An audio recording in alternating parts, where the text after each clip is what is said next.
Je ne sais pas comment caler ce micro. J'ai un t-shirt à matière glissante.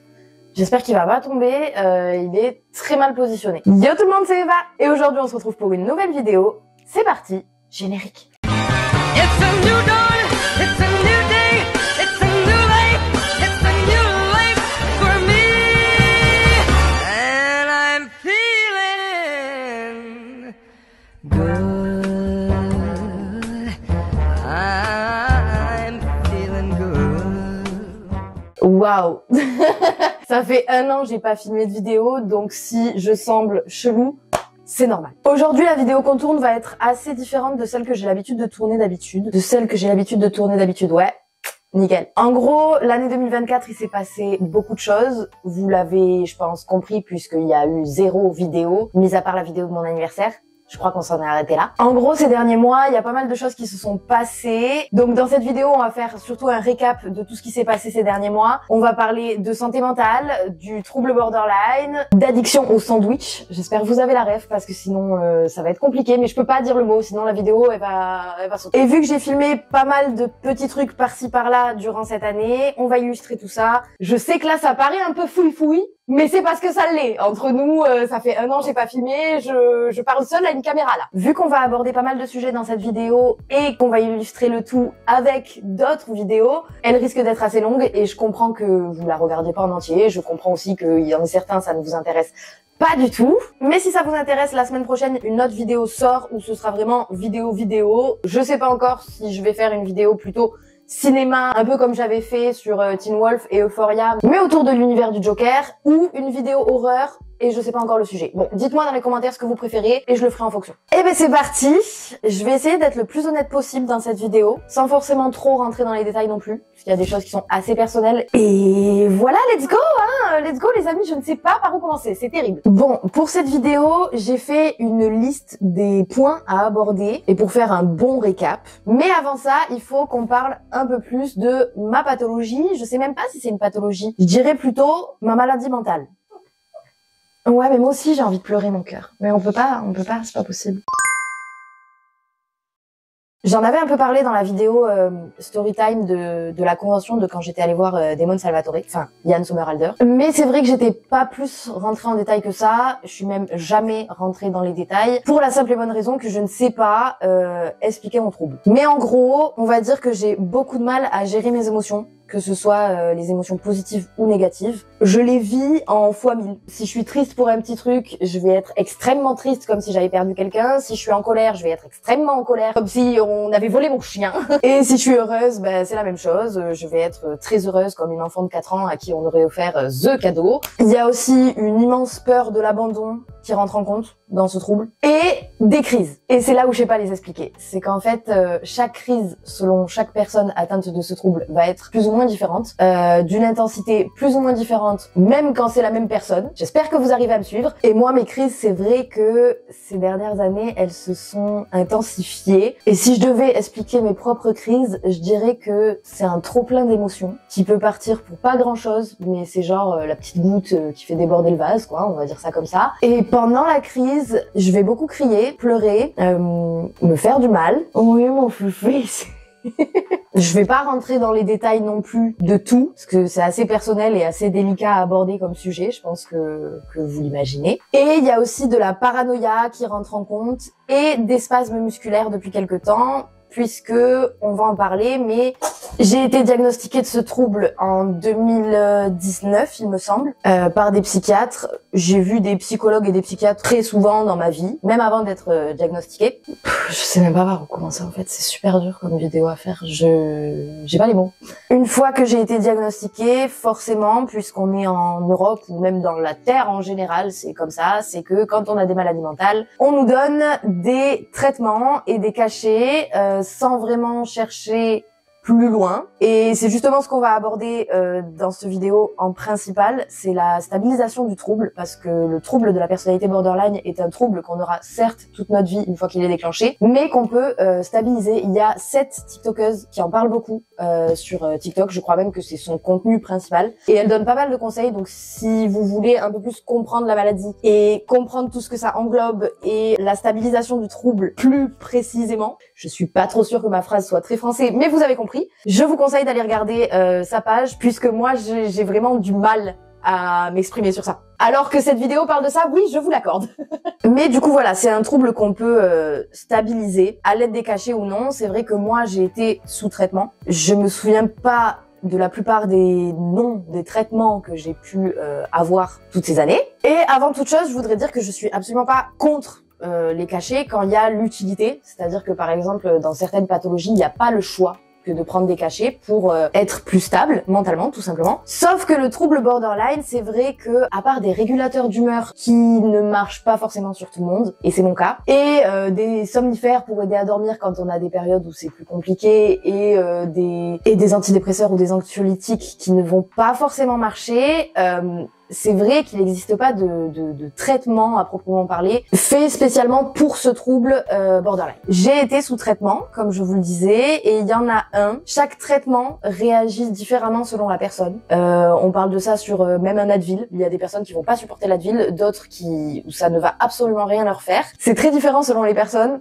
Donc faut vraiment pas se fier à moi, mon expérience, faut pas se fermer à ça. Par contre, faut faire attention. Ah, j'ai du mal à parler, c'est compliqué hein. J'espère que vous me suivez depuis tout à l'heure parce que je sais pas trop où je vais. C'est génial. Et en fait, il y a un cachet où mon corps a très mal réagi. Pourtant, on a fait bien attention au dosage, on a fait bien attention de le prendre tous les jours parce que oui, quand vous êtes sous traitement, ne l'arrêtez pas du jour au lendemain, c'est pire. Diminuez-le petit à petit. Et en fait, moi, ce traitement qui était censé me servir de béquille pendant un temps pour que j'arrive à trouver la force mentale de me stabiliser, a juste eu l'effet inverse en soi, c'est-à-dire que quand mes crises d'émotion, on va appeler ça comme ça, parce qu'à la fois il y a des crises d'angoisse, des crises de panique, des crises de colère, il y a un peu de tout, donc on va appeler ça des crises d'émotion. Quand elles étaient trop fortes, suite à la mauvaise réaction que j'ai fait à ce traitement, ça m'a apporté des crises de spasmes musculaires, donc des tics en fait. C'est-à-dire que j'ai souvent le bras qui va inconsciemment faire comme ça avec la tête et le cou, ce qui fait qu'après pendant quelques jours je suis comme pas bloquée mais je suis comme toute engourdie, courbaturée, je ne sais pas comment l'expliquer. Donc c'est vrai que les cachets pour moi n'ont pas été la solution. Par contre, j'ai d'autres personnes que j'ai connues qui ont le trouble borderline, pour elles ça les a beaucoup aidées, donc ça dépend vraiment de la personne, il faut pas se fier à moi. Je ne suis pas docteur et d'ailleurs je tiens à préciser que pour toute pathologie, maladie mentale ou trouble de la personnalité, ce serait cool que vous arrêtiez de vous auto-diagnostiquer sur TikTok. Pour la simple et bonne raison que derrière ça, il y a vraiment des gens qui souffrent de ce trouble et c'est très dur à vivre au quotidien. Quand je vous dis très dur, vous allez le voir tout au long de cette vidéo, mais on va aborder des sujets plus ou moins cool, plus ou moins deep. Et voir des gens s'auto-diagnostiquer sur les réseaux sans même prendre la peine d'aller voir un psychiatre ou un psy ou faire une évaluation psychologique, savoir réellement quel est le problème, en fait, nous, ça nous décrédibilise. Et en plus de ça, vous romantisez un trouble qui n'est pas du tout romantique. J'espère que j'utilise les bons mots, mais c'est pas drôle et super cool de faire des crises de panique, d'être angoissé quand on sort de chez soi, rencontrer des nouvelles personnes ou même faire des choses de la vie de tous les jours comme travailler ou aller faire les courses et être totalement bloqué et tétanisé à l'idée de faire ces choses parce que ça nous angoisse et que ça nous provoque des crises et que c'est très compliqué à gérer. Et puis perdre ses proches aussi ou leur faire mal suite à ces crises. Et c'est vraiment pas quelque chose de drôle. Donc c'était la petite parenthèse parce que c'est vraiment quelque chose qui m'énerve de voir les gens s'auto-diagnostiquer en se disant oh c'est stylé, j'ai ça. Oh là là, trop cool, mais en fait, ça ne l'est pas. Ça ne l'est pas et vous allez le voir dans cette vidéo. On va reprendre ses esprits. Je vais essayer de pas pleurer dans cette vidéo, mais je vous promets rien, parce que même si je suis en train de me stabiliser, j'ai toujours ce trouble, donc c'est compliqué. Et j'espère que mes explications auront pas été trop fouille-fouille, et que je me serai pas trop perdue dans mes mots. En tout cas, si jamais vous avez pas trop compris et que ça vous intéresse de vous renseigner sur ce trouble, je vous invite du coup à aller voir la TikTokeuse qui s'affiche juste ici, qui elle l'explique extrêmement bien. Bref, donc je crois qu'on a fait fait un beau résumé. Je me suis fait diagnostiquer en 2019, mais en soi, les crises, j'en fais depuis mes 14 ans. Voire même plus jeune, j'en avais quelques-unes, mais c'est vrai que on associait ça plus facilement à des caprices d'enfants que aux troubles borderline. Mais c'est vrai qu'avec les psychiatres et les psys, on pense qu'ils se seraient déclenchés plus ou moins aux alentours de mes 8 ans et accentué à mes 14 ans et l'année dernière. On va dire qu'il y a eu plusieurs étapes. Bref, maintenant que vous avez le gros contexte de la vidéo, on va passer au récap, à l'illustration, à la stabilisation borderline, à l'arrêt des addictions au sandwich. Et c'est parti! Reprenons un peu avant de la période où vous avez plus de vidéos, puisque vous ne l'avez peut-être pas remarqué, Narco, arrête de jouer avec cette mouche, tu vas te faire tomber le miroir dessus, merci. La dernière vidéo que vous avez eue sur cette chaîne, mis à part celle que j'ai postée la semaine dernière bien sûr, c'était la vidéo de mon anniversaire des 23 ans. Et avant celle-là, je crois que c'était nos vacances au ski. Et justement, on va reprendre à partir des vacances au ski. Donc vous avez eu un vlog de ces vacances où tout a l'air d'aller bien. On est en famille, on fait des vacances, c'est drôle, on rigole, on fait du ski, machin. La réalité est tout autre et c'est là où vraiment ça nous prouve que on peut montrer ce qu'on veut sur les réseaux sociaux. Internet nous ment, les amis. À cette période-là, les crises se sont intensifiées. C'est-à-dire que j'ai toujours fait des crises, comme je vous le disais, depuis mes 14 ans quasiment. Puis je me suis fait diagnostiquer en 2019 et puis les crises étaient présentes. Régulière, oui, mais pas autant rapprochée. Et à partir de février dernier, c'est vrai que je saurais pas trop vous dire le pourquoi du comment, mais ça n'allait pas du tout. Forcément, quand on a ce trouble, on a des hauts et des bas au niveau de l'humeur. Donc forcément, on a des jours ou des semaines ou des mois ou juste des heures. C'est hyper aléatoire, où on va être en phase de dépression, ou en phase, je saurais pas trop l'expliquer. Et on va dire que, ouais, le mois de février a été compliqué, sans raison précise, mais j'étais pas bien. J'étais pas bien dans ma vie, j'étais pas bien dans ma tête, j'étais pas bien dans mon corps, j'étais pas bien dans mon couple, et j'étais pas forcément bien avec l'entourage que je pouvais avoir, qui était devenu limite inexistant à ce moment-là, puisque je m'étais éloignée de pas mal de mes amis. Donc voilà, pas de raison précise, mais les crises se sont accentuées, elles étaient beaucoup plus fortes et beaucoup plus régulières. J'en faisais à ce moment-là, une tous les jours. Donc on est passé de une à deux toutes les 1-2 semaines à une tous les matins en se réveillant, voire même 2 ou 3 dans la journée quand c'était des journées où ça n'allait pas. Forcément j'ai pas de travail donc tourner en rond n'aidait pas. L'addiction au sandwich n'aidait pas non plus. Et je dis ça comme si j'avais totalement arrêté, mais vous allez comprendre. Et c'est vrai que pas mal de remises en question, mais pas forcément dans le bon sens du terme. Je commençais à me poser des questions sur qu'est-ce que j'allais faire, comment j'allais m'en sortir, parce que j'en voyais pas le bout. Tous les matins, je me réveillais, je faisais une crise. Tous les soirs, avant d'aller dormir, soit je dormais, soit c'était des semaines où je dormais tout le temps parce que ça m'évitait de vivre, tout simplement. Soit c'était des semaines où j'arrivais pas à dormir parce que je cogitais tout le temps. Voilà. Pas top. Et ce n'est que le début. Même pendant le voyage au ski, j'ai fait des crises et c'est là où on se dit le montage est formidable en fait. À aucun moment, on voit que j'étais dans l'une des pires périodes de ma vie. À aucun moment. Par contre, je ne me reconnais pas. Et c'est là où je voulais en venir aussi, c'est que je ne me reconnais pas dans cette vidéo. Dans le sens où je vois que c'est moi. Je sais que c'est moi, mais il y a des moments où je me dis mais pourquoi tu parles comme ça? Pourquoi tu fais une voix aiguë? Pourquoi tu t'es enfantine comme ça? Je sais pas, j'ai du mal à me reconnaître. Narco, arrête avec cette mouche! Le miroir il va tomber si tu t'appuies dessus. Bref, après ça, on a du coup mars, là où j'ai eu mon anniversaire, qui s'est bien passé, franchement. Vous avez eu la vidéo, là pour le coup elle était assez réelle, mis à part que j'ai fait une mini crise au moment où j'ai mis ma tenue parce que vraiment j'ai vu mon corps et je me suis dit waouh, et ça va faire 23 ans. J'ai un corps de gamine de 14 ans, voire même 13, et c'est dur quand on est jeune adulte de pas ressembler à une jeune adulte et de ressembler à une adolescente. Et puis je me trouvais super blanche, et puis je me trouvais pas jolie, et puis le corset, ça avait beau être la plus petite taille, et ça m'allait pas, et du coup j'ai commencé à partir en crise pour pas grand chose, mais souvent ça part de pour pas grand chose, et en fait c'est plus profond derrière. L'anniversaire s'est bien déroulé comme vous l'avez vu dans la vidéo, là pour le coup il n'y a pas eu forcément de mensonges. Cette année c'était un peu compliqué parce que comme vous le saviez avant j'étais en couple, et c'est une relation qui a duré 5 ans et demi, presque 6, et à ce moment-là ça n'allait plus du tout. C'est vrai que sur la fin on était à distance parce que il avait un travail dans une autre ville et qu'on avait pour projet tous les deux de partir dans une autre ville. Sauf que moi, mes projets étaient un peu restés en stand-by, que ma santé mentale n'allait pas du tout et que j'arrivais à rien faire. J'arrivais pas à me motiver pour sortir de chez moi. Pendant une période,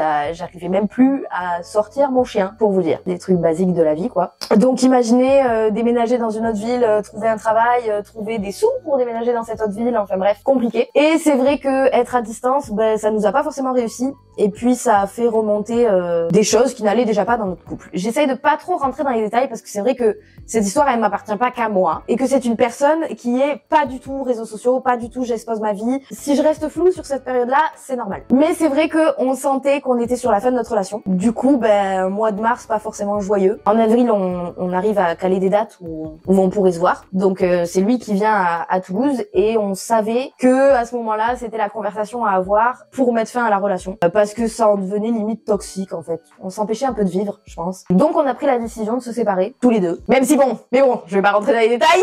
C'est vrai que c'était un mal pour un bien, puisque dans tous les cas, tous les deux on avait besoin de changement dans nos vies et qu'on était tout simplement pas fait pour être ensemble et que des fois ça sert à rien de forcer pendant des années si ça marche pas entre deux personnes, c'est que ça marche pas. J'ai pas eu énormément de relations amoureuses dans ma vie. Et celle-là était la plus sérieuse et la plus longue. Mais c'est vrai que entre moi, mes expériences et les expériences de mes proches, je me suis vite fait un topo. C'était que ma chérie, vis ta rupture maintenant et comme ça après tu peux passer à autre chose et avancer parce que sinon ça va durer des mois et des mois et des mois et ce sera trop dur à t'en sortir derrière. Du coup, j'ai bien chialé pendant une semaine. Je vous mens pas. Il me fallait que je fasse le deuil de cette relation, même si c'était notre choix à tous les deux de se séparer. Après ça, je me suis dit bon, ma chérie, il faut te reprendre en main et j'ai essayé de tenter des trucs. On en avait parlé dans la vidéo anniversaire. Grâce à TikTok, je m'étais fait repérer par Tony Smile 17. Je vous mets son TikTok là et sa chaîne YouTube. Donc j'ai été repérée par Tony Smile 17 pour un court-métrage qu'il avait l'intention de tourner sur l'univers de Spider-Man et c'était pour jouer MJ potentiellement. Il est pas du tout de là où j'habite. Du coup, on a fait connaissance surtout grâce aux réseaux sociaux. Donc on a papoté, machin. Je fais les auditions en lui envoyant une vidéo de moi. L'audition, je l'ai faite avec 42 fièvres. C'était horrible à tourner, mais j'ai quand même été prise. Je me suis dit bon, on va tenter des nouveaux trucs. C'est vrai que le monde des séries, des films, de l'acting en général, c'est quelque chose qui m'a toujours plu depuis que je suis toute petite. J'adore ça. J'avais fait même du théâtre quand j'étais petite pendant plusieurs années. Et comme vous le savez, sur TikTok, la plupart de mon contenu, c'est des actings. Donc, vas-y, je me suis dit, pourquoi pas tenter? On verra bien comment ça se passe. C'est un court-métrage amateur, donc au moins, t'as pas trop de pression non plus. C'est pas un truc qui va passer direct en cinéma ou je ne sais quoi. Du coup, on met direction La Rochelle pour tourner le court-métrage de Tony. Du coup, je vous remets sa chaîne là, si jamais ça vous intéresse. Il est sur sa chaîne, le court-métrage. J'avais quelques appréhensions parce que je me suis dit, parce que à part Tony, avec qui j'avais fait vite fait connaissance sur les réseaux sociaux, c'est vrai que je les connaissais pas forcément, qu'on n'avait pas forcément tous le même âge aussi. Donc je m'étais dit, est-ce que les mentalités vont coller? Est-ce que on va bien s'entendre? Est-ce que ça va être cool? Tout simplement. Et en fait, le premier jour, Tony a eu une idée, c'est qu'on aille se faire un... Comment ça s'appelle? C'est qu'on aille faire de l'airsoft. C'est ça, hein, c'est de l'airsoft. Et du coup, au final, ça nous a pas mal rapprochés dès le début, puisqu'on a bien rigolé dès le début, et ça a cassé les blancs qu'il y aurait pu avoir, puisque on se connaissait pas forcément. Et c'est vrai que durant cette semaine, j'ai filmé pour vous faire un vlog. Sauf que c'est vrai que bon, vu que j'étais pas forcément dans un bon mood à ce moment-là, au moment de sortir la vidéo, je parle, et qu'en plus de ça, je n'arrivais pas à me reconnaître dans ce vlog. Encore une fois, je trouvais que j'avais une voix super aiguë, que je faisais hyper enfantine. Enfin, j'étais dans une phase, tout simplement. Et ce qui fait que je n'arrive pas du tout à me reconnaître dans cette vidéo, donc cette vidéo me fait plus honte qu'autre chose. Alors que franchement, il y a des passages cool, puisqu'on a vraiment passé une semaine cool. Mais le fait que je me reconnaisse pas dans la vidéo vlog et qu'en plus je sois pas forcément fière de mon jeu d'acteur dans le court-métrage, c'est vrai que ça me mettait un peu... mal à l'aise de publier cette vidéo. De moi à moi-même, hein. C'était pas en mode oh je vais avoir honte parce qu'en soi il y a des pépites sur cette chaîne YouTube où t'inquiète pas ma sœur j'ai bien honte. Des vidéos où je suis démaquillée, des vidéos où je suis en pyjama Stitch, enfin des trucs laisse tomber. Donc c'était pas vraiment cette honte là que je te parle, c'est plus la honte de je ne me reconnais pas dans cette vidéo. Puisque il y a quand même de passages cool, je vous mets quelques extraits tout de suite de cette semaine. Donc Tony a eu la merveilleuse idée de nous faire un airsoft le premier jour de tournage. Voilà quoi, ensemble. Et attends, je vais montrer ton dos. Oh, c'est tard. Et moi, il m'a tiré sur le doigt, j'ai un doigt qui ne ressemble plus à un doigt. Oui, non mais t'as très bien visé. Parce que t'as visé pile entre les deux tatouages. Et encore là, ça dégonflait. Hein. Je me suis pris la balle en plein dans le dos. Tu vois ça? Ça gonfle instant. Oh, non mais ça t'a fait des trous. Mais oui, ça fait des trous, on dirait. Si. Ouais, t'as des trous.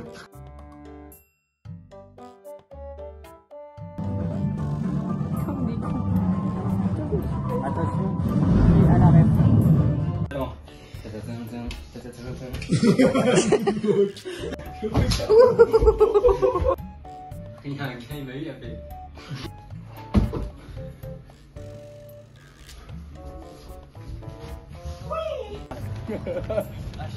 Allez, on y go. Poussez-vous, faites place au plus de Et moi, ça fait vacancière, ça fait pas One Piece. Moi, ça fait paysan. Oui.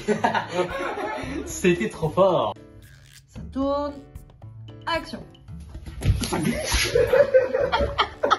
Action.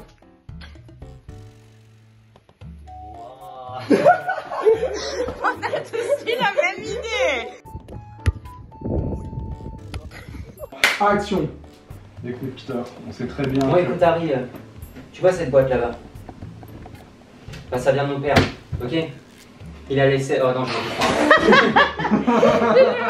Ça va être mon père, ok? Ça vient de mon père, et putain, l'enfant. Nous, on va descendre. Elle a pas Mec, ne fais pas ça, c'est hyper profond.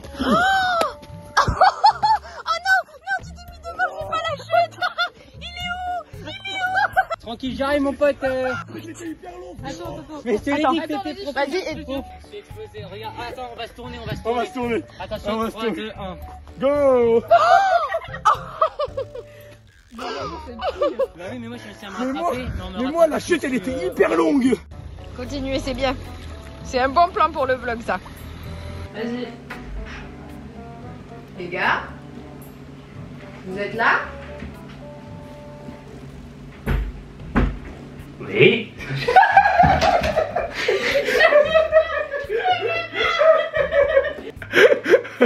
Allez. Oui. Quand tu veux. Salut, c'est Oncle John. Vraiment désolée, j'aurais pu postuler avant. Ouais, tout à fait, c'est pas de... Heureusement qu'Eva elle a pas eu, hein. Parce que tu t'aurais marré. Elle aurait pas tenu dans toutes les scènes. Oh, j'en peux plus. Oui, se réchauffer. Et en attendant, on va manger ce jambon. On m'a dit que tout venait du marché. Et genre, c'est des bons produits. Ah, la porte est ouverte. C'est un chaud, ok. Vous l'avez vu? Vous me voyez de là où je suis? Je ne sais pas. Est-ce que je mets un coup de clé? Je me sens pas en sécurité. Ok, je parle toute seule à une caméra. Je suis en train de demander si je ferme la porte. La porte est ouverte toute seule. Je veux pas vivre un stress d'horreur de Squeezie, s'il vous plaît. Donc après ça, du coup, je suis rentrée et j'ai gardé contact avec Tony d'ailleurs parce que c'est vrai que bon, on n'a pas forcément le même âge avec Tony, mais on n'a pas non plus des années et des années d'écart. Et le feeling est grave bien passé puisque déjà, on a quasiment le même nom de famille. Lui, il a 2 noms de famille, mais il y en a un des 2, c'est le même que le mien. Du coup, on est là en mode, on est cousins, nanani, nanana, bref, vive les Portugais. Et ensuite, c'est vrai que c'est cool d'avoir une connaissance qui fait des trucs sur les réseaux.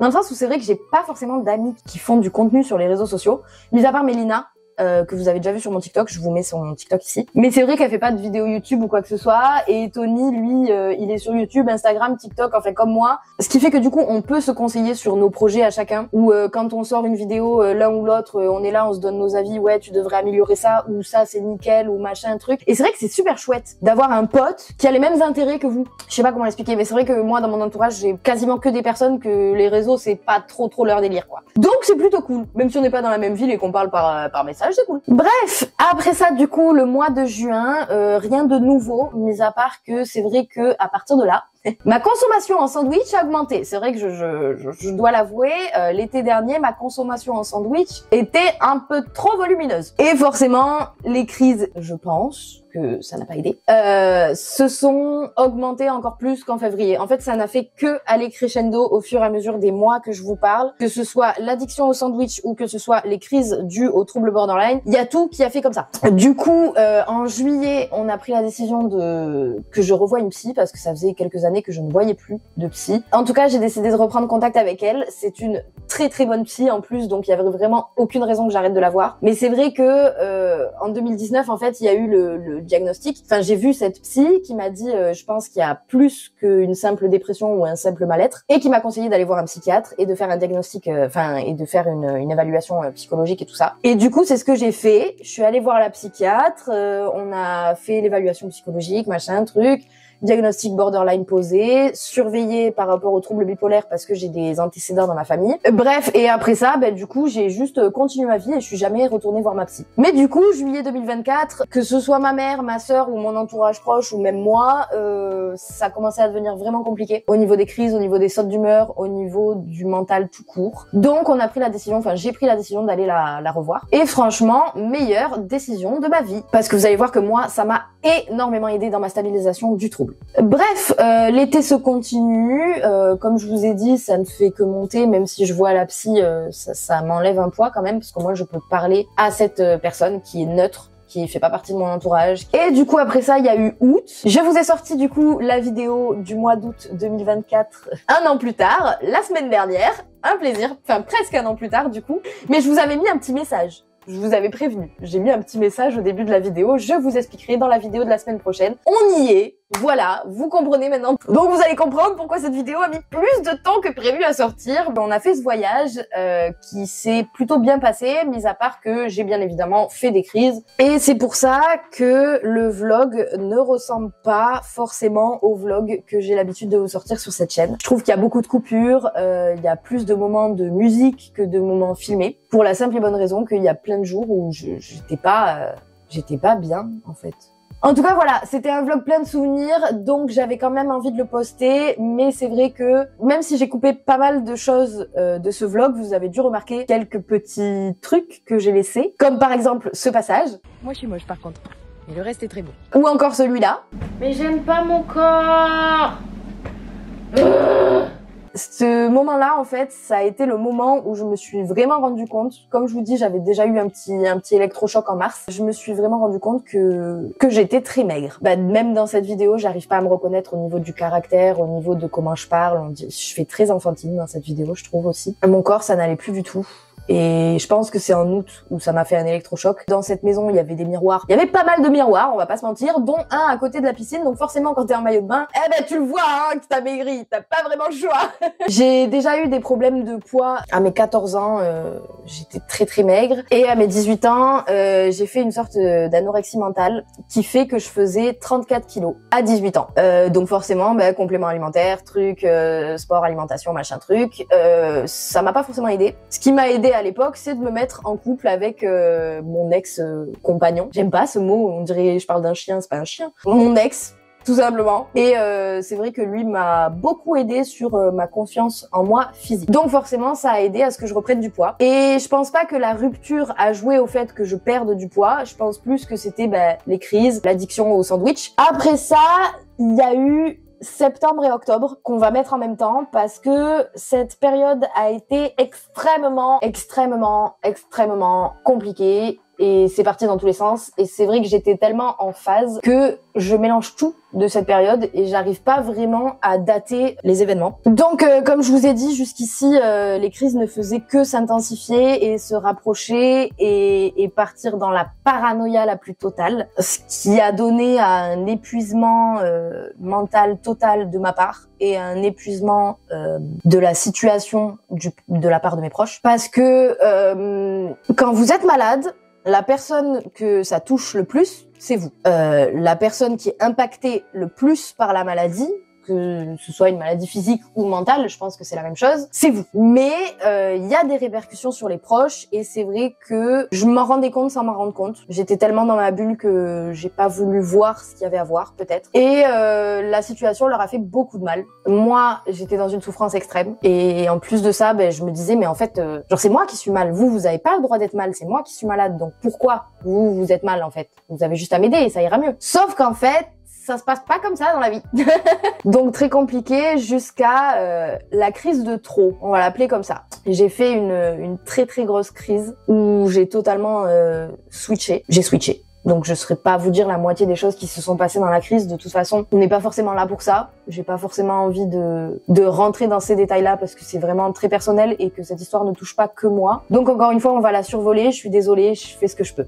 Tout en essayant de vous donner le plus de contexte possible pour que vous essayiez de comprendre. Mais voilà, il y a eu une crise de trop qui s'est passée un soir où c'était très compliqué. Et en fait, j'ai appelé ma sœur durant cette crise. Et en fait, elle, en tant que grande sœur, elle s'est juste immensément inquiétée de ma situation, de mon mal-être, et elle avait peur aussi d'un passage à l'acte. Je vais pas rentrer dans les détails parce que je veux pas non plus trigger des personnes qui regarderaient cette vidéo, mais je pense que quand on parle de passage à l'acte, vous savez de quoi on parle. Et c'est vrai que cet appel-là l'a énormément inquiétée au point que elle appelle le SAMU qui est venu, et moi je l'ai vraiment pris comme on n'arrive pas à gérer le problème, donc au lieu de s'occuper du problème, on le décharge ailleurs.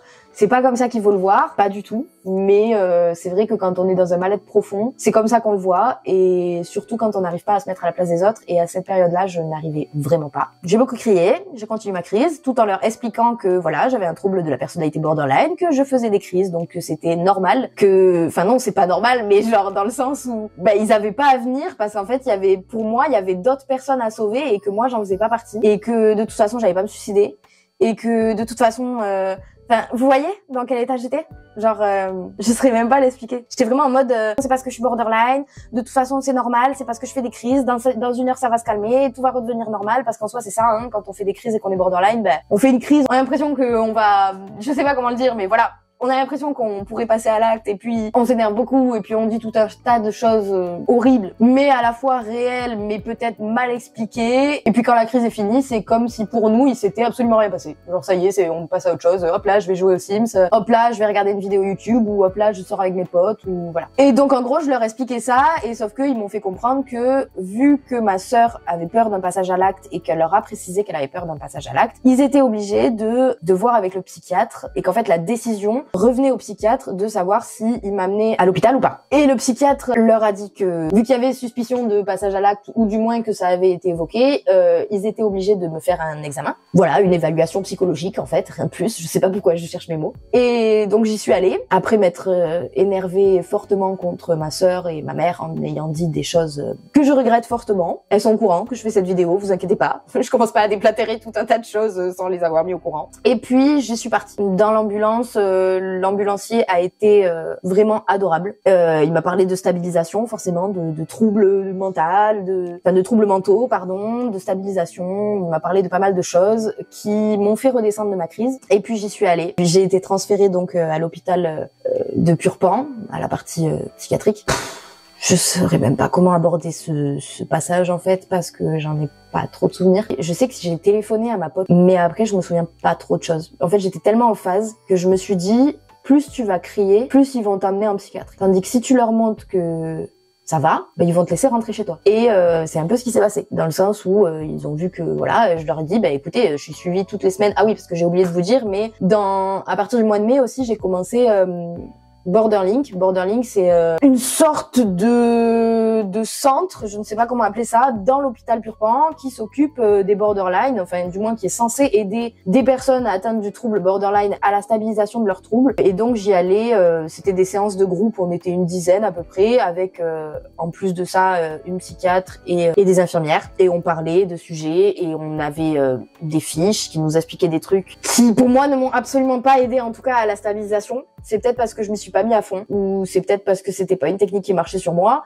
mais me dire quand vos émotions sont trop fortes, passez-vous de l'eau froide sur la figure, c'est pas ça qui allait m'aider à ce moment-là, pour la simple et bonne raison que j'allais bien et d'un coup j'allais mal. Et je pensais pas à me passer de l'eau froide, j'avais juste envie de passer par la fenêtre, si vous voyez ce que je veux dire. On va essayer de détendre l'atmosphère en rigolant, parce que je sens que ça commence à être un petit peu deep. Bref, donc c'est vrai que c'est des conseils que moi je trouvais futiles. Revenons au mois de septembre. Je leur explique que voilà, que je suis suivie par une psychologue toutes les semaines, que je vois ma psychiatre tous les 2-3 mois à ce moment-là, et que je vais à la clinique Borderlink. Voilà, c'est une clinique tous les mercredis matin. Donc là, ils se rendent compte que il y a un suivi, que je suis borderline, et que ils peuvent rien faire de plus en fait. Mis à part si j'avais réellement eu envie de passer à l'acte, à ce moment-là où j'étais chez eux ne pouvaient pas faire grand-chose, puisque la crise était passée, et puisque malheureusement, c'est comme ça. Quand on est borderline, on fait des crises et on a des phases où ça va plus ou moins bien. Et donc là, ils m'ont laissé repartir chez moi.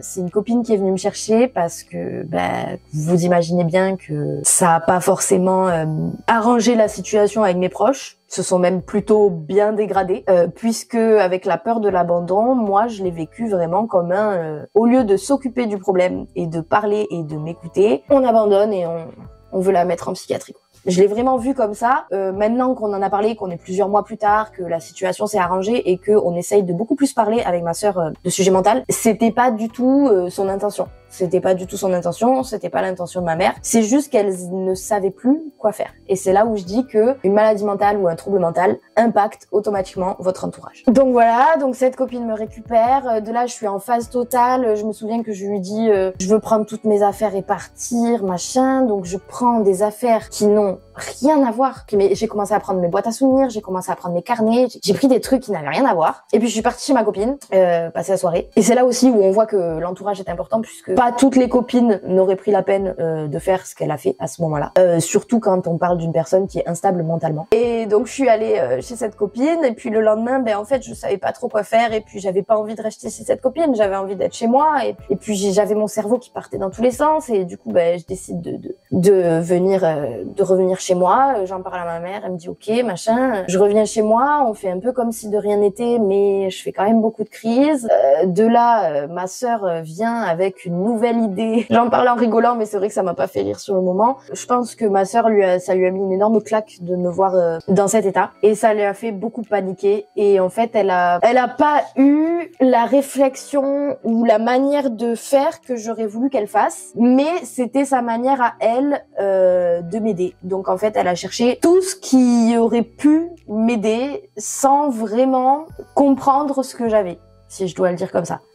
Du coup, elle a essayé de se renseigner, mais c'est vrai que chaque personne vit le trouble différemment. C'est qu'en fait, ma sœur, comme je vous ai dit, était tellement désespérée et voulait tellement améliorer la situation qu'elle a pris des solutions qui n'étaient pas forcément des solutions adaptées au trouble. Elle sait que j'allais aborder ce sujet dans cette vidéo, mais c'est vrai que voilà, moi, à ce moment-là, la solution qu'elle m'a apportée, le traitement qu'elle m'a apporté, je me suis juste dit, mais en fait, ma maladie, vous la comprenez pas et vous voulez juste l'empirer, en fait, en me proposant des trucs comme ça. Enfin, sur le moment, c'est vraiment ce que je me suis dit. C'est en fait, elles comprennent pas ma maladie. Elles comprennent pas d'où ça vient. Elles comprennent pas de pourquoi du comment, machin. Ce jour-là, je me suis très énervée, en crise, parce qu'en plus de ça, j'avais dissocié. Il y a plusieurs types de dissociation. Je pense notamment à l'influenceuse Olympe, qui en parle souvent, puisqu'elle a un syndrome où vraiment il y a plusieurs personnalités, et en fonction des dissociations, machin. Moi, c'est juste une dissociation plutôt banale, on va appeler ça comme ça, puisque je n'ai pas les termes médicaux en tête. C'est comme si c'est pas moi. Je vais avoir un regard très noir, je pense pas pareil, je me durcifie quand je dissocie. C'est comme si j'étais là mais que j'étais pas là. Et de là, elle m'a présenté sa solution comme étant la solution miracle, que moi je n'ai pas voulu adopter, et qu'elle m'a dit c'est ça ou tu te fais soigner en hôpital, parce que nous on n'arrive tout simplement plus à gérer, chose que aujourd'hui je comprends mais qu'à l'époque j'avais du mal à comprendre. Et du coup j'ai fait une grosse crise contre elle. Je m'en souviens pas tant. Je me souviens juste d'avoir tapé sur sa voiture. Sa jolie voiture, en plus. Même si c'est des choses que je contrôle pas, parce que c'est une maladie et que c'est mon cerveau qui bug et que c'est pas moi volontairement qui ai voulu frapper sa voiture, c'est des choses dont je me sens coupable, parce que c'est moi qui l'ai fait. Même si c'est pas moi qui l'ai voulu, c'est moi qui l'ai fait. Et de là, j'ai pris ma voiture et je suis partie. Et je vais pas vous mentir que quand j'ai pris la voiture, je savais pas trop si j'allais passer à l'acte ou pas. On arrive dans le moment vraiment dur, hein. Après, c'est un peu plus joyeux, vous inquiétez pas, mais faut raconter la descente aux enfers avant de raconter la remontada, hein. Et donc, je suis partie. Et c'est vrai que j'ai pas trop de souvenirs de cette grosse crise, mais je sais que j'ai réussi à me raisonner en me disant que, en fait, j'essaie de le formuler le mieux possible pour essayer de trigger personne, mais d'un autre côté, il faut que je sois honnête, parce que je me dis que forcément des personnes borderline qui vont regarder la vidéo et qui vont se reconnaître, et je veux juste vous dire que c'est pas perdu. On sera mal toute notre vie, mais que il y a des phases où ça va plus ou moins bien, et que si on arrive à savoir ce qu'il nous faut pour nous stabiliser, ça peut le faire. Mais pour ça, il faut que je vous raconte, et donc, je me sentais pas trop bien. Et la seule chose qui m'a stoppée dans mon élan, c'est que je me suis dit que toi tu veuilles ne plus être là, c'est ton choix, mais que tu mettes la vie des autres en danger, c'est pas cool. Donc j'ai arrêté la voiture. Et de là, j'ai appelé des copines à moi. Et encore une fois, le cercle de personnes que vous fréquentez est très important pour votre santé mentale. Parce qu'encore une fois, il n'y a pas toutes les copines qui auraient fait ce qu'elles ont fait. Ces filles-là, vous les connaissez, c'est les filles que vous avez vues dans la vidéo anniversaire de mes 23 ans. La première qui est arrivée jusqu'à moi, c'est Lucie. que vous avez vu aussi dans la vidéo de la semaine dernière. Moi, j'étais tellement dans ma crise qu'en fait, je me suis pas rendu compte que elle était arrivée. Et sauf que j'avais pas pris mes clopes puisque j'étais partie en crise et que là, j'avais besoin de fumer pour essayer de me concentrer et pour rétablir un rythme de respiration normal, même si c'est pas le mieux la cigarette, je vous l'accorde, mais au bout d'un moment, quand on est trop en hyperventilation, on n'arrive même plus, même avec les techniques de la sophrologie et tout ça, on n'y arrive plus du tout. Et du coup, je sais pas, j'ai vu une clope et je l'ai prise, mais j'ai même pas capté que c'était elle qui me l'a donnée et j'ai continué ma crise en disant tout un tas de choses horribles, en me tapant dans tous les sens dans la voiture, en faisant n'importe quoi et puis j'ai tourné la tête et j'ai vu qu'il y avait Lucie en pleurs. Et c'est là où je me suis rendu compte que ça partait beaucoup trop loin, que j'avais plus aucun contrôle sur mon cerveau, que je faisais vraiment beaucoup de mal à mon entourage, que ce soit ma propre mère ou ma sœur ou mes amis, et que c'était dur pour eux autant que pour moi au final. Et j'avais dit que j'essaierais de pas pleurer. Lucie a réussi à me calmer quand elle a vu que la clope avait régulé un peu ma respiration et que du coup j'étais un peu plus présente, même si j'étais en dissociation un peu toujours. Elle a appelé les autres copines qui sont venues. Et comme dans les séries, quand il y en a une qui va pas bien, eh ben on s'est toutes retrouvées et on a mangé un McDo. Alors ça vous paraît minime comme ça, mais je vous assure que ça m'a fait énormément de bien de pouvoir compter sur mes amis à cette période-là. Bon, ben on est le lendemain, ma caméra m'a dit tu parles trop ma sœur, batterie faible. Et elle s'est coupée. Mais vu que j'avais clairement besoin de faire une tempête émotionnelle, c'était pas plus mal.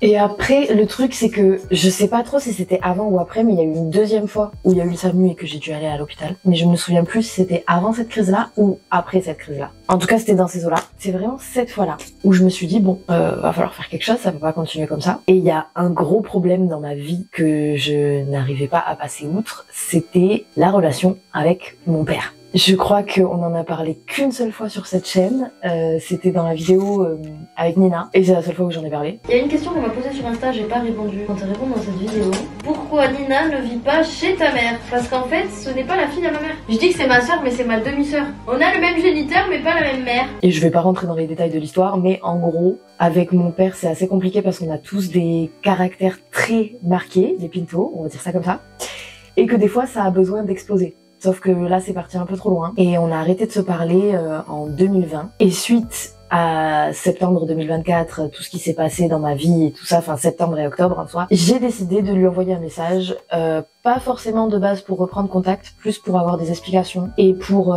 pouvoir mettre les choses au clair. Et au final, à mon grand étonnement, je sais pas si ça se dit, et ben ça s'est grave bien passé. On a pu parler tous les deux, se dire les choses qu'on avait à se dire tous les deux, et depuis on se reparle. Vous allez le voir très certainement dans des vidéos YouTube. Il habite pas en France, il habite au Portugal, donc il a dû venir en France pour qu'on se revoie. Il a repris également contact avec ma grande sœur. Et rien que ça a été un déclencheur, on va dire, dans ma manière de faire pour aller mieux. Parce que je me suis rendu compte qu'en fait, garder les choses pour soi, ça servait à rien. Et du coup, j'ai commencé à plus parler, que ce soit avec ma mère, que ce soit avec ma sœur, à leur dire des choses que j'avais gardées pour moi. Ça a fait que j'ai commencé à faire beaucoup moins de crises, en tout cas plus espacées et des crises différentes d'avant. À ce moment-là, en tout cas. Ça, plus la psy, on commençait doucement le chemin vers la stabilisation. Mais du coup, voilà, puisque vous l'avez jamais vu sur cette chaîne, je vais vous mettre un TikTok hyper drôle qu'on a fait à Noël.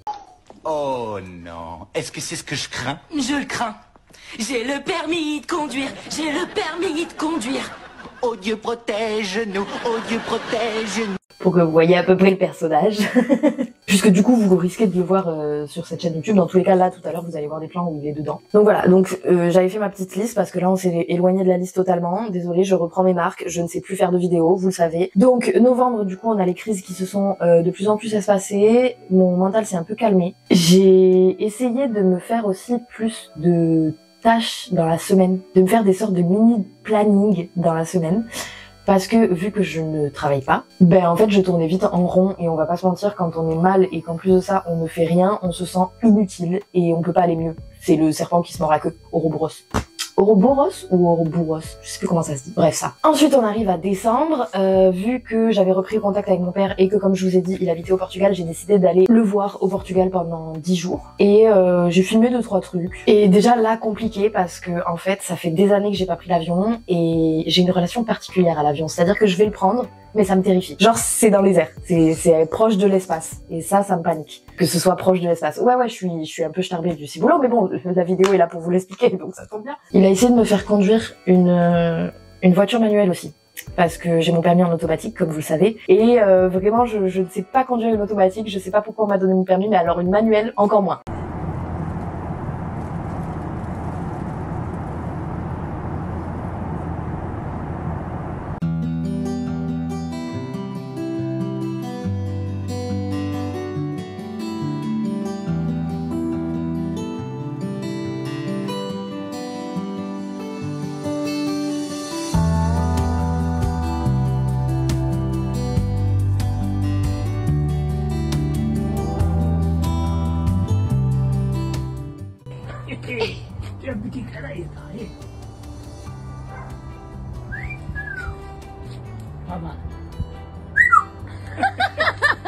J'adore quand tu dis merci. Petit, hein? C'est bon, hein? Je l'ai donné directement ce matin, il me passe.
Bonne année. Bonne année. Quelle année c'est? Bonne année 2003. Bonne année 2003. Bonne fête.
Tati. Tu crois que tu le trompes, non?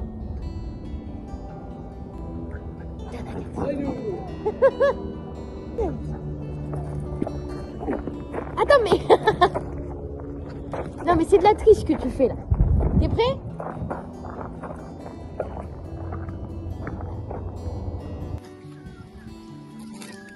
Oui, c'est mignon, mais j'ai peur des poules, ma fille. Voilà, c'est ma poule que je veux. Tu peux pas me dégoûter?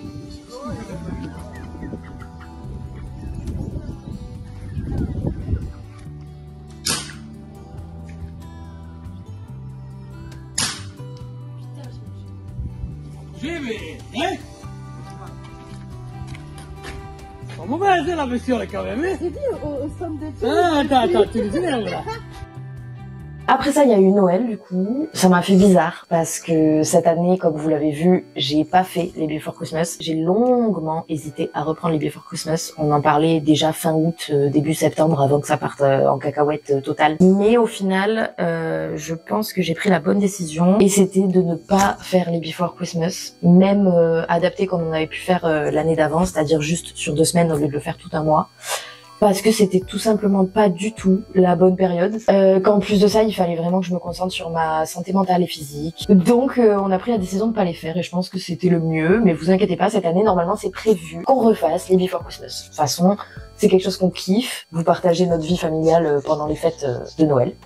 Ou même notre vie tout court, quand on part en voyage et tout ça. Donc, vous inquiétez pas, ça revient cette année, mais 2024, j'avais besoin de faire une pause. Après ça, il y a eu janvier. Bref, ce nouvel an, j'avais pas forcément décidé de prendre des résolutions. Je vous mens pas, parce que je trouve que ça sert à rien, qu'on s'y tient jamais, ou 2 semaines, et après ça tient pas et on est déçu. Donc j'avais décidé de pas en mettre. Et puis au final, je sais pas, c'était mi-janvier, je crois, un truc comme ça, j'ai repris contact avec un ancien pote à moi, et on parlait machin, et il me disait que lui, il avait réussi à arrêter, grâce au faux sandwich.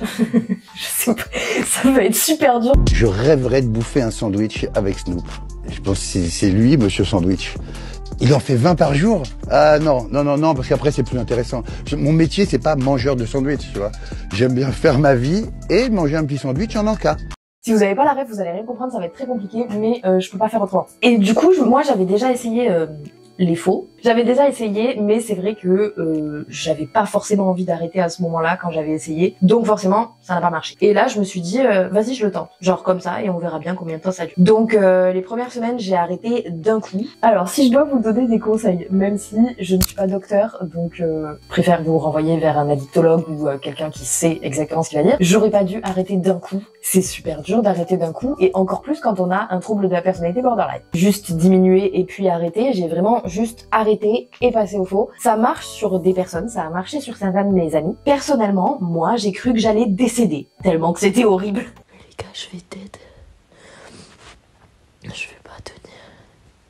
Je tremble, sa mère. Genre, je suis à 2 doigts de me mettre à pleurer pour du shit, là, vraiment. Génial. Je suis au bout de ma life. J'arrive pas à dormir. J'ai des courbatures partout, je tremble.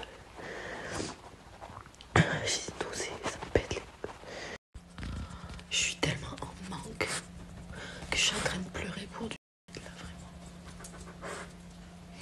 Genre premier degré, une toxicotomie. Je suis assise dans mon entrée par terre et je pleure.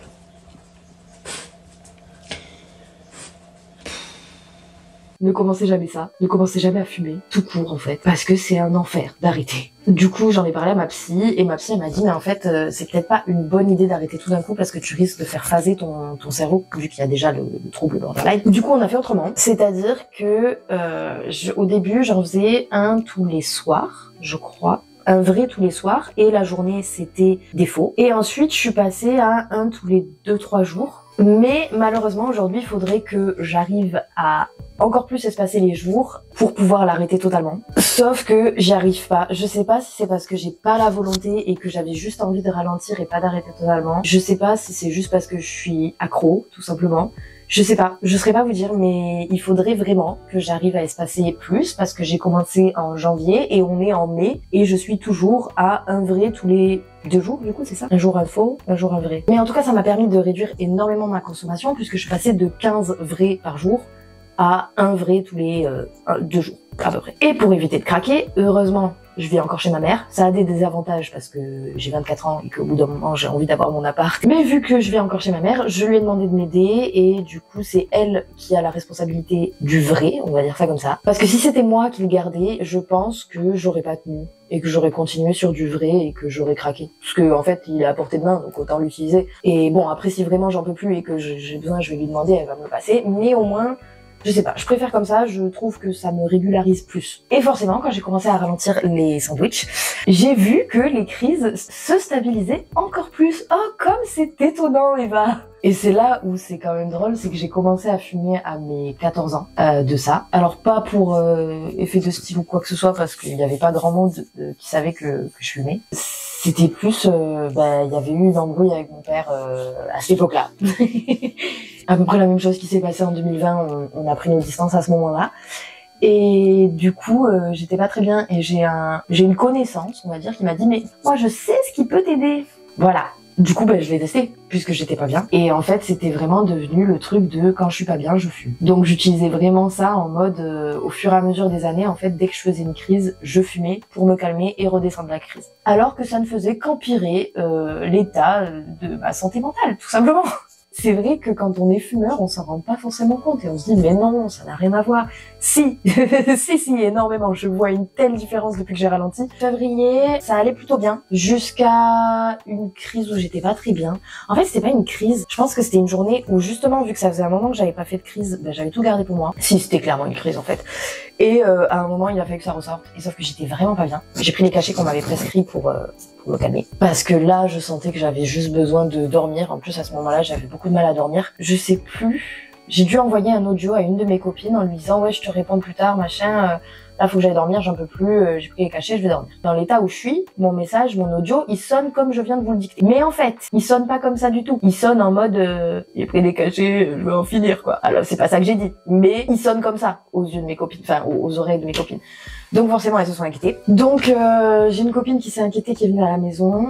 Moi j'étais totalement sous cachet, hein, je vais pas vous faire un dessin. Conversation compliquée parce que je pense qu'elle n'arrivait pas à m'entendre et que je n'arrivais pas à l'écouter, ou que je ne voulais pas l'écouter plutôt. Je voulais même pas me rendre compte que je les avais quittés, je pense, ce jour-là, le jour même. C'est venu un peu plus tard, genre le lendemain je me suis rendu compte, je me suis dit mais meuf, genre tu les as inquiétés en fait, t'as fait de la merde, c'est de ta faute. Mais c'est vrai que sur le moment, je pense qu'on est tous humains, on a du mal à se rendre compte de nos torts et que là j'étais tellement dans le mal que je pensais pas à ça en fait. Bref, en tout cas, tout ça pour vous dire que malheureusement, quand on a ce trouble ou d'autres troubles, je pense qu'on a besoin d'être bien entouré, on a besoin de pouvoir compter sur ses proches, mais on ne peut pas espérer d'eux qu'ils nous sauvent. Moi personnellement, j'ai été honnête avec mon entourage, hein. Tout le monde sait que j'ai ce trouble, tout le monde sait que voilà, si je vais pas bien et que je t'appelle, ouais, j'ai besoin de parler, machin et tout, mais faut pas non plus vouloir me sauver parce que sinon en fait tu vas tout simplement couler avec moi. Et c'est malheureusement un peu ce qui s'est passé avec mon amie. Je pense que notre amitié lui faisait plus de mal que de bien parce que du fait qu'on soit amis, ça lui faisait mal de me voir comme ça et qu'elle voulait à tout prix me sortir de ça. Sauf que des fois, quand on n'a pas tous les renseignements qu'il faut ou tout simplement un diplôme de psychiatre ou de psychologue, en fait ça va juste vous perdre. Là c'est vraiment un message pour les proches des personnes malades, c'est que vous pouvez être là pour eux, mais vous pouvez pas mettre votre vie en parenthèse pour eux. Vous pouvez pas vous mettre, vous triturer l'esprit dans tous les sens du terme possible, imaginable, pour eux. Et c'est dur à vous dire, hein, parce que moi je suis malade et que je suis là, je veux juste du soutien en fait. Mais au final, des fois, le soutien, il fait du mal à l'autre personne qui vous apporte le soutien. Donc il faut, je pense, trouver un juste milieu. J'espère que vous m'avez compris et que j'aurai vexé personne. Parce que c'est vrai que moi, c'est quelque chose que j'ai eu beaucoup de mal à comprendre et que j'étais souvent là, mais en mode... Ouais, t'es mal, mais c'est moi qui suis malade. C'est moi qui suis pas bien, c'est moi qui suis en dépression, c'est moi qui arrive pas à me lever du lit pour aller pisser, parce que oui, ça, on n'en parle pas assez, mais il y a différents stades de dépression, et il y a des moments de dépression où tu n'arrives même pas à sortir de ton lit pour faire quoi que ce soit. Donc tu restes toute la journée dans ton lit. C'est pas un mythe, tu ne peux rien faire. Tu ne peux pas te doucher, te brosser les dents, tu ne peux pas aller faire pipi, tu ne peux pas manger, tu ne peux rien faire. Même si c'est vous qui êtes malade et que c'est vous qui souffrez, n'empêche que votre entourage souffre aussi. Et je travaille encore sur ça pour l'accepter. Je pense que ça se voit quand je le dis. Mais au moins j'en ai pris conscience. Enfin, moi mon but c'est pas de faire du mal aux gens, c'est pas de dire des choses horribles à ma famille et à mes amis. C'est pas mon kiff. Je pense que vous l'imaginez, je pense que c'est le kiff de personne, à part une personne vraiment très vicieuse. Donc j'essaye de travailler sur ça. Mais c'est vrai que en travaillant sur ça, on peut s'éloigner de certaines personnes. Après ça, on a eu mars, mon anniversaire. Pas trop filmé de trucs à mon anniversaire avec la caméra. Je crois même que j'ai pas sorti la caméra à mon anniversaire. En tout cas, on l'a fait sur le thème bal de promo américain, mais bal de promo américain version série. Toutes les meufs étaient venues en robe de soirée hyper classe et tout, donc c'était cool. Les mecs ont un peu moins joué le truc, mais ils étaient deux, donc ça va, on leur en veut pas. Et fin mars, ouais, je crois que c'est arrivé fin mars. Je crois que j'avais fait une crise le 31, je suis pas sûre, mais il me semble. Bref, fin mars, j'ai recommencé les crises plus rapprochées. Les montagnes russes. En fait, il y a eu un moment de trade down, c'est remonté un tout petit peu. Et puis après, il y a eu septembre. C'est tombé au plus bas que terre, c'était tombé. Et puis c'est remonté petit à petit. Et puis en mars, je me suis dit, wouh, je suis guérie. Non, ma sœur, ça ne marche pas comme ça. En fait, ce sera là toute ta vie et il y aura des moments mieux que d'autres, des moments plus stables que d'autres. Et que t'as pas fait un quart du chemin encore pour te stabiliser entièrement. Donc ouais, depuis mars là, j'ai repris les crises rapprochées. J'en fais pas tous les jours, mais j'en fais... En fait, ça dépend. Il y a des semaines où je vais en faire une ou deux, des semaines où je vais pas en faire. Ça dépend. Il y a vraiment pas de rythme là pour le coup. J'ai pas plus d'explications que ça, donc je sais pas quoi vous dire. En tout cas, ça revient un peu. Pourtant, il n'y a pas forcément de choses négatives dans la vie, mais je pense que c'est surtout le fait d'être bloqué. Bah, comme je vous ai dit plusieurs fois dans cette vidéo, j'ai pas de travail. J'ai fait Ah, on a oublié de parler d'un sujet important. Et je me perds tout le temps. En fait, en septembre, on a pris la décision avec ma mère de faire la demande d'un dossier MDPH. Enfin, on l'a envoyé en septembre, mais je crois qu'elle l'a rempli à peu près mai 2024. Elle avait commencé à le remplir.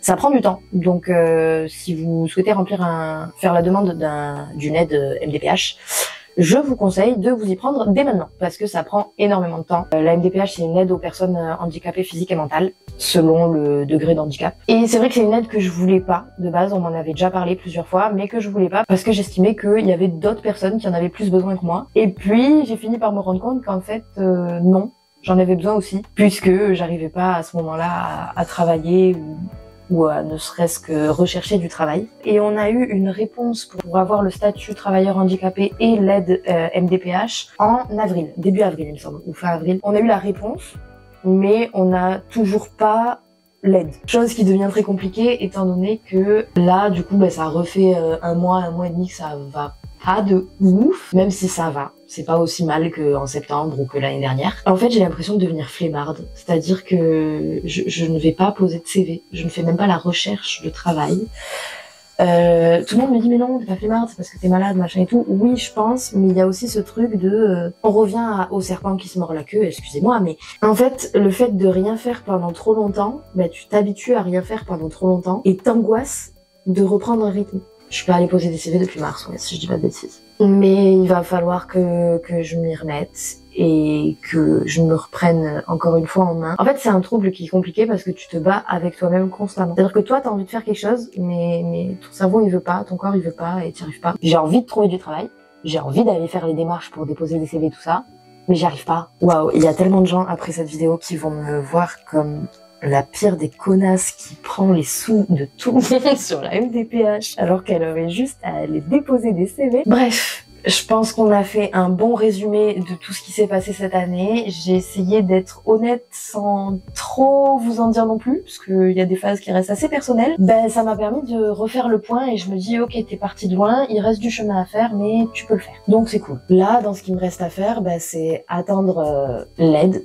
C'est recommencer à poser des CV pour trouver un travail, pour pouvoir avoir enfin mon appartement. Même si j'ai toujours très envie de partir vivre sur Paris pendant quelques temps, c'est pas pour de suite. Et après, il me reste aussi à reprendre mon corps en main. Va falloir que je m'occupe de ça, va falloir que je m'occupe de mon alimentation, du sport, de tout ça, mais on va garder tout ça pour une autre vidéo. Bref, en tout cas, j'espère que cette vidéo mi-récap, mi-storytime de ma santé mentale, mi-vlog, parce qu'en soi, il y a plein de petites parties que j'ai filmées cette année que je voulais quand même vous montrer. J'espère que vous aurez compris le pourquoi du comment il n'y a pas eu de vidéo boostant. Mais là, comme vous le voyez, on essaye de reprendre un rythme. Il y a une vidéo vlog qui est sortie la semaine dernière, si jamais ça vous intéresse, sur nos vacances en famille en Espagne, comme je vous disais. Là, cette semaine, vous avez cette vidéo qui est un peu récap, santé mentale, tout ça. Pas forcément cool, mais qui l'est un peu quand même. Et la semaine prochaine, comme je vous disais, on verra si on part sur une vidéo horreur ou une vidéo plutôt cinéma. Ça, c'est à vous de me dire dans les commentaires. N'hésitez pas à me le dire.